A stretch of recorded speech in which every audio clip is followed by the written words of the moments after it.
النهارده هاكلمكم عن موضوع سألتوني كلكم عليه، وهو امتى الطفل دايما بيستخدم كلمة لأ. ليه الطفل بيستخدمها وهل ده عناد؟ هكلمكم عن تطور الطفل وسلوكه. ودي مش تربية إيجابية، ده خاص بتطور الطفل.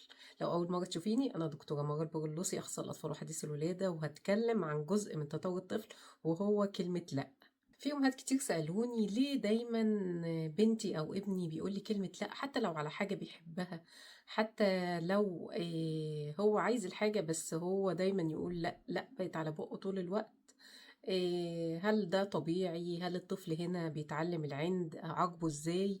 أنا هتكلم معاكي في كل المواضيع دي. الفترة ما بين 1.5 ل3 سنوات الطفل بيبدأ يكون شخصيته وعايز يثبت نفسه ويبقى مستقل وله رأيه، ولقى إن كلمة لأ هي أقرب طريق إن هو يعبر عن نفسه بيها. وفي حاجة اسمها autonomy versus shame، إن الطفل له رأيه المستقل في الفترة دي وبيحاول يعبر عنه، وده مش عند، ده تطور طبيعي في الطفل إن هو عايز يبقى مستقل. والأول مرة في الاستقلال بتاعه ده لقى إن كلمة لأ هي الكلمة اللي يقدر فيها يتحكم في حياته، اللي بتخليه كأني أنا مستقل بحياتي، أنا اللي بمشيها زي ما أنا عاوز. أول كلمة لقى إن هي لأ. يعني مثلا لو جيتي تقولي له يلا بينا نخرج، هيقوم قايل لك لأ، برغم ان هو عايز يخرج معاكي. ممكن تلاقيه بعد 5 دقايق ولا حاجة قالك يلا بينا نخرج. هو هنا مش قادر يفكر، هو عايز يثبت نفسه في اي موقف حتى لو هو الموقف ده غلط، فتلاقيه بيقولك لا فيه.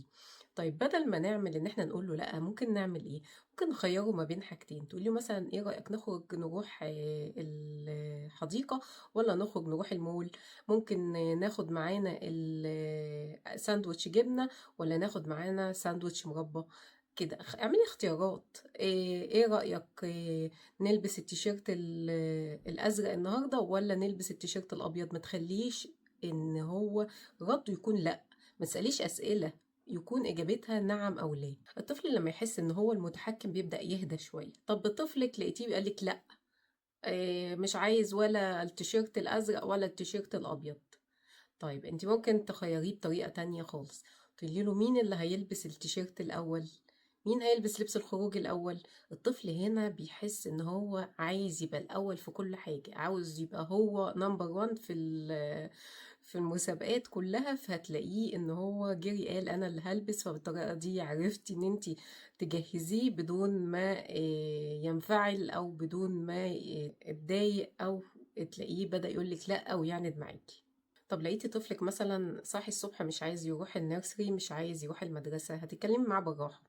هتفهمي انا عارفة ان انت ما نمتش كويس، او نمت وقت قليل، او انت نمت متأخر، بس احنا النهاردة هننام بدري. لو انت رجعت، لو انت نزلت رحت المدرسة النهاردة، لما ترجع عندي ليك مكافأة. بس ما تخليهاش دايما، لان الطفل لو اعتاد على كده فهو هيستناها كل يوم وهتبقى مشكلة بعد كده. او تتكلمي معاه تفهميه ان انا حاسه بيك وعارفه ان انت تعبان، بس احنا لازم ننزل علشان انت هيبقى في حاجات كتير النهارده هتعملها، واول ما هتروح هتنسى كل التعب ده. بصي بقى انا بعمل ايه. انا حاطه قواعد معينه ما ينفعش نكسرها، علشان كده القواعد دي بتخلي الطفل على المدى البعيد ما يطلبش ان هو يغيرها. يعني وقت النوم يبقى وقت النوم، ركبنا العربيه نلبس الحزام، يبقى لو قعدنا قدام نلبس الحزام. مفيش قبل النوم عصاير ولا حاجات حلوة، يبقى مفيش حاجة، يبقى ما نطلبش من الأساس. حاول على قد ما نقدر نثبت الحاجات دي، هتلاقي الطفل مع الوقت اتعود عليها وما طلبهاش من نفسه. فانت ما تحتاجيش ان هو يقولك لا. مهديله قبلها بفترة. لو انت عايزة تخرجي في مكان معين، احنا نخرج النهاردة الساعة 3 مثلا، رايحين نزور فلان، او احنا خارجين رايحين المكان ده، او احنا النهاردة هناكل كده. ايه رأيك ما بين الأكل ناكل النهاردة سمك ولا لحمة؟ اختيارين، هو اللي يختار. طب تحب اعمل لك البيض اومليت ولا اعمل لك البيض مسلوق؟ انتي هتديله اختيارات، ما تدلوش فرصة انه يقولك لا. لقيتيه بيقول لا، اصبري شوية، لان هو عادة بيرجع في قراره بعدها لو انتي رجعتي سألتيه تاني. لقيت الطفل بقى بيعند وعصبي، لا هنا محتاجين نعرف ايه السبب. لو استمر على الموضوع ده اكيد في حاجة ورا الموضوع ده، لازم تفهمي منه لما يكون هادي. طب امتى الموضوع يبقى مقلق ومش طبيعي؟ لو طفلك طول الوقت بيقول لا، بيعند طول الوقت، بيصرخ طول الوقت، في حاجة مضايقاه طول الوقت، منطوي ومش عايز يعمل أي حاجة، بدأ يأثر على أكله، يأثر على نومه، يأثر على حاجات حياته العامة. لا، لازم تعرفي السبب. شوفي هو بيحب ياكل ايه وما بيحبش ياكل ايه. تشوفي هو مثلا لو بيروح نيرسري بيتعرض لعنف فيها، بيتعرض لأي حاجة.